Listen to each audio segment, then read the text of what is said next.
తెనాలి రామలింగడు రాజుకు బుద్ధి చెప్పిన కథ. విజయనగర సామ్రాజ్యంలో శ్రీకృష్ణదేవరాయల ఆస్థానంలో తెనాలి రామలింగడు ఉండేవాడు. అతను తన తెలివితో అందరినీ ఆశ్చర్యపరిచేవాడు.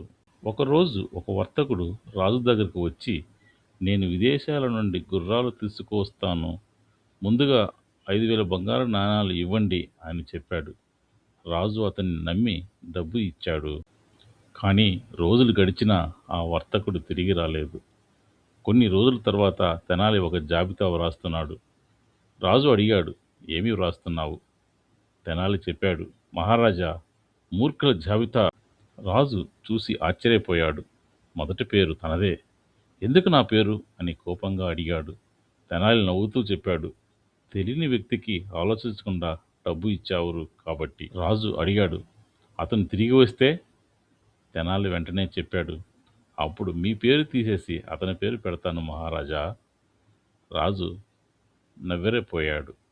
నీతి: ఆలోచించకుండా ఎవరిని నమ్మకూడదు, తెలివిగా నిర్ణయం తీసుకోవాలి.